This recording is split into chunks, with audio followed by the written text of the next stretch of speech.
Luego, con respecto al libro de texto, las medidas medidas de ángulos estaríamos desde la página 32 hasta la 34. Y aquí les anoto que siempre es importante que para poder realizar los cálculos vamos a necesitar el valor de n. Entonces vamos a ir viendo cómo aplicar un poquito estas fórmulas. Dice el ejemplo: aplique las fórmulas anteriores de acuerdo a un octágono regular. Inmediatamente que me dicen octágono regular, yo sé que es un polígono de 8 lados, ¿verdad? Porque ya yo lo estudié en la clase anterior. Entonces, si es un polígono de 8 lados, eso significa que n es igual a 8. Vamos a ir con cada una de las fórmulas anteriores que están en el cuadro, en la página anterior. Vamos a copiar medida de un ángulo central. Copio la fórmula. Medida de un ángulo central era 360 entre n. Entonces, ¿cuál es mi valor de n? 8. Y resuelvo la operación. 360 entre 8 es 45. Eso significa que el ángulo central de un octágono es 45 grados. Eso es lo que mide el ángulo central. La suma de las medidas de los ángulos centrales. Ya vimos que para cualquier polígono, la suma de las medidas de los ángulos centrales es 360. Entonces solamente colocamos ahí el dato. Siempre, no importa qué tipo de polígono sea. Vamos a ver, bueno, en el caso que sea regular, por supuesto, ¿verdad? Vamos a ver en el caso C. Dice medida de un ángulo externo. Escribo la fórmula, medida del ángulo externo, 360 entre n nuevamente.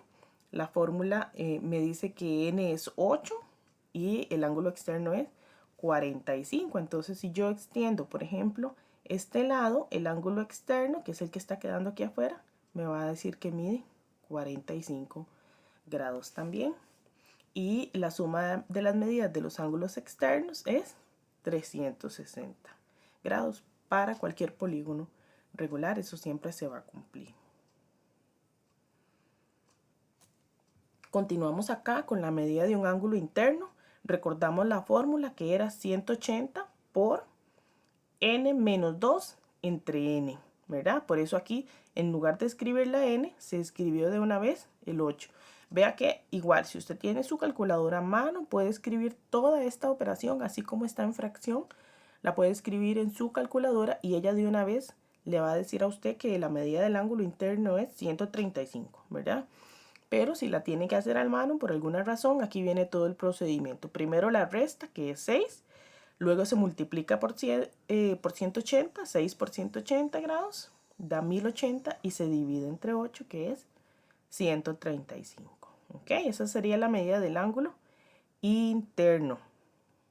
Luego tenemos la suma de las medidas de los ángulos externos. Entonces aquí, en lugar de la S, que yo les puse también en la fórmula, es muy común, como les decía, que encontremos el signo de sigma, que significa la suma de las medidas de los ángulos internos, ¿verdad? La suma de las medidas de todos los ángulos internos.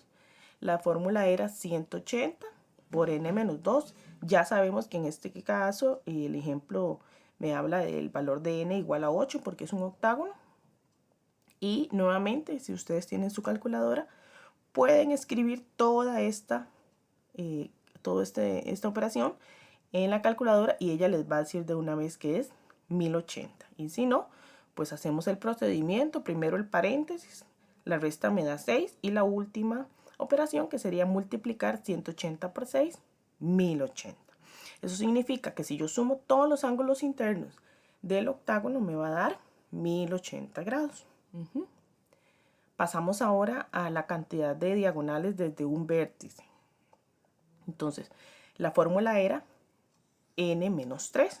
Como el n es 8, 8 menos 3 es 5. Eso significa que en un octágono de un solo vértice yo voy a poder trazar 5 diagonales. Y la última era la cantidad de diagonales desde todos los vértices. La fórmula era n por paréntesis n menos 3 entre 2. Nuevamente vamos a sustituir el valor de n por 8.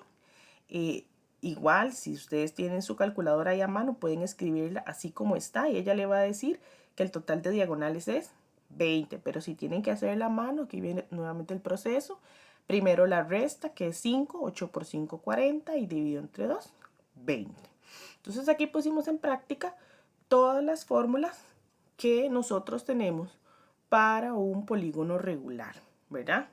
Entonces es la misma para cualquier polígono regular, las mismas fórmulas que se van a aplicar. Este es un ejemplo de un polígono de 8 lados, pero se puede aplicar para uno de 9 lados, de 5 lados, de 11 lados, etc. Simplemente es cambiar el valor de n por la cantidad de lados que tenga el polígono. Luego veremos